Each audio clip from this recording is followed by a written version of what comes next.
Points बताने से पहले एक चीज़ क्लियर कर लो अपने माइंड में कि ये सिंपली एक बीमारी नहीं है, ये एक लाइफस्टाइल डिसीज़ है। एंड अगर कुछ भी चीज़ आपके लाइफस्टाइल डिसीज़ के कारण आ रही है तो वो बहुत जल्दी से जल्दी फिक्स हो जाती है।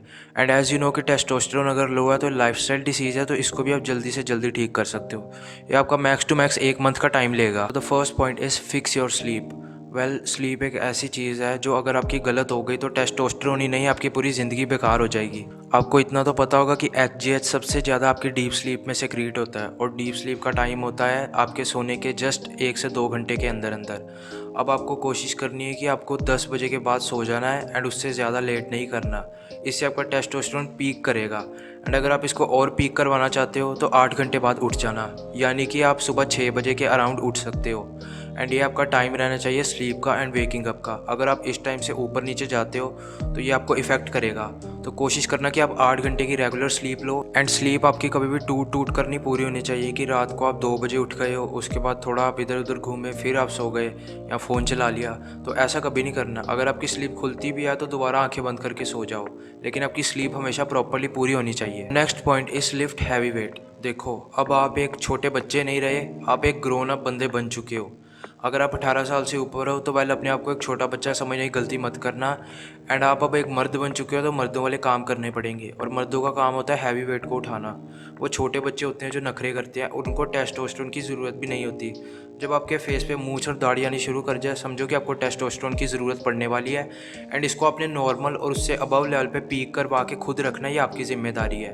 तो आपको हमेशा हैवी से हैवी वेट को उठाना है। जिस किसी वेट को भी उठाने में आपको अपने जी का जोर लगाना पड़ रहा है, आप समझ जाना कि आप सही रास्ते पे जा रहे हो, क्योंकि उससे आपके मसल तो ग्रो होंगे ही होंगे, लेकिन आपका टेस्टोस्टेरोन भी पीक करेगा। क्योंकि हैवी वेट उठाने के बाद बॉडी के पास कोई चारा नहीं रहता, उसको सिंपली अपने टेस्टोस्टेरोन को बढ़ाना पड़ता है, क्योंकि बॉडी आपकी इसी तरह से काम करती है। अगर आप इसको यूज़ करोगे तो ये चलता रहेगा, अगर आप इसको लूज़ कर दोगे तो ये ख़त्म हो जाएगा। आपने वो लाइन सुनी होगी, यूज़ इट और लूज़ इट। पहले आपके मसल्स के लिए, आपके टेस्टोस्टेरोन के लिए भी है। तो अगर आप अपने टेस्टोस्टेरोन को पीक करवाना चाहते हो तो हैवी से हैवी वेट को उठाओ। मेक श्योर कि यू मस्ट लिफ्ट हैवी। अब देखो, अगर जिम की बात हो ही रही है तो साथ में इसकी एक और बात सुन लो कि आपको कार्डियो हेल्थ को भी अच्छा रखना पड़ेगा। लेकिन हम कार्डियो की बात क्यों कर रहे हैं वो मैं आपको अभी बताता हूँ। जो भी आदमी नॉर्मल से ज़्यादा लेवल पे फैट गेन करके रख चुका है, वो आदमी मोटा बन चुका है। एंड एक मोटा आदमी कभी भी नॉर्मल टेस्टोस्टेरोन लेवल पे आ सकता है? इसका आंसर है नो, कभी भी नहीं आ सकता। एक स्किनी बंदा या एक ज़्यादा मोटा बंदा, ये कभी भी टेस्टोस्टेरोन के सही अमाउंट पे नहीं होंगे। इनके टेस्टोस्टेरोन का लेवल कभी भी नॉर्मल नहीं रह पाएगा। तो आपको हाई इंटेंसिटी एक्सरसाइजेस करनी है। पहले कोई भी हो सकती है, एरोबिक एक्सरसाइजेस या कार्डियो एक्सरसाइजेस। कार्डियो एक्सरसाइजेस से आपकी हार्ट हेल्थ तो बेटर होती है, लेकिन जो आपका फैट है वो आपके सांस के थ्रू बाहर आता है। एक बहुत बड़ी मिसकंसेप्शन है कि जो फैट है आपका वो आपके 1 या 2 नंबर से ख़त्म होगा। उसको करने से कुछ नहीं होगा। फैट हमेशा आपकी सांस से ही बाहर जाता है, एंड ये एक स्लो प्रोसेस है। तो आप इसको मैक्सिमाइज़ कर सकते हो ज़्यादा से ज़्यादा वॉकिंग, स्प्रिंटिंग या रोप स्कीपिंग करके। अब कार्डियो एक्सरसाइजेस अगर आपको चाहिए तो आप बता देना, मैं वीडियो बनाऊंगा, वरना आप इंटरनेट पे खुद भी ढूंढ सकते हो, कोई मुश्किल काम नहीं है। तो आपने कार्डियो एक्सरसाइजेस को करना है, अपनी वॉकिंग को हमेशा ज़्यादा से ज़्यादा रखना है। एम करो कि आप 8 से 12,000 स्टेप चल पड़ो।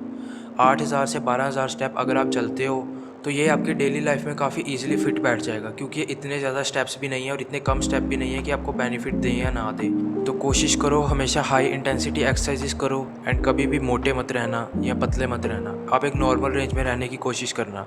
नेक्स्ट पॉइंट भी हमारा फ़ैट को ही लेके है, लेकिन ये आपके वो फ़ैट की बात हो रही है जो आपको खाने हैं। अब खाने में कई तरह के फ़ैट्स होते हैं, कई हेल्दी फ़ैट भी होते हैं, कई अनहेल्दी फ़ैट्स भी होते हैं। अनहेल्दी फ़ैट्स आप सिंपली वो मान लो कि जो आप तला हुआ खाना खाते हो बाहर से, वो एक अनहेल्दी फ़ैट की टाइप में आ जाता है। लेकिन अगर आपको हेल्दी फ़ैट की बात करनी है तो उसमें आ सकता है आपका घी, मक्खन, दूध वगैरह। इन्हीं में आपका ऑलिव ऑयल एंड साथ में आपके ड्राई फ्रूट्स आ सकते हैं, क्योंकि एक हेल्दी फैट का सोर्स होते हैं। और टेस्टोस्टेरोन सिंपली आपकी बॉडी से फैट मांगता है अपने आप को ग्रो करवाने के लिए। तो मेक श्योर कि आपकी बॉडी में हेल्दी फैट हमेशा एडिक्वेट अमाउंट में रहे। नाउ नेक्स्ट पॉइंट मेरा पर्सनली ट्राइड पॉइंट है, एंड ये पॉइंट है ईट तामसिक भोजन।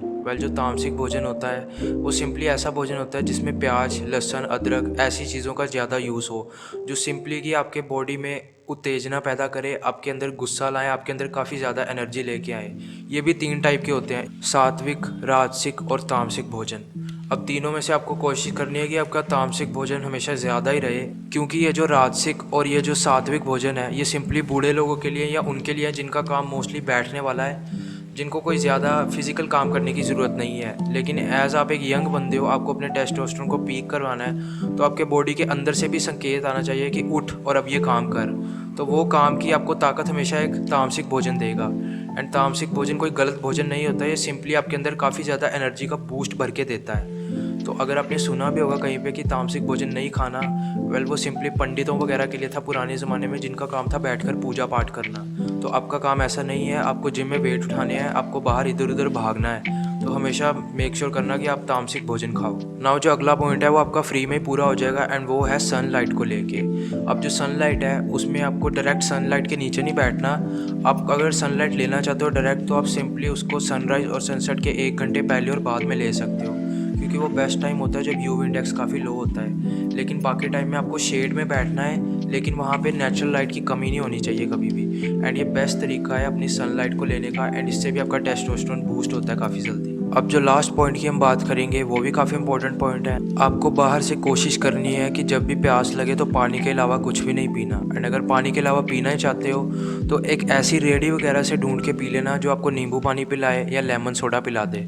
तो आपको कोशिश करनी है कि मोस्टली आप अपने प्यास को पानी से ही बुझाओ, लेकिन कभी भी कोल्ड ड्रिंक या वो कैन वगैरह मत पीना, वो सिंपली एक शुगर का सोर्स होता है। तो ये था हमारा लास्ट पॉइंट आपके पानी को लेके, कि आप कोशिश करना बाहर से कोई ज़्यादा बॉटल चीज़ मत पीना, कैन मत पीना या बेवरेजेस मत पीना। कोशिश करना कि पानी से आपकी प्यास बुझे। एंड एक यूनिवर्सल रूल है जो आपको फॉलो करना पड़ेगा, वेल वो है आपके नो फैप को लेके। अगर आपने कर दिया गलती से तो आपके लेवल फिर से गिर जाएंगे, एंड उसको ग्रो करने में 1 वीक का टाइम तो लगेगा। तो कोशिश करना कि आप नो फैप को फॉलो करो, जितना मैक्सिमम से मैक्सिमम आप कर पाते हो उतने ही आपको बेटर रिजल्ट्स देखने को मिलेंगे। और अगर आपकी डाइट और स्लीप खराब रहेगी तो ये भूल जाना कभी भी आपका टेस्टोस्टेरोन नॉर्मल लेवल पे आएगा। So make sure to follow all this points with your heart. And my name is Jatin Sharma. I will see you in next video. Bye.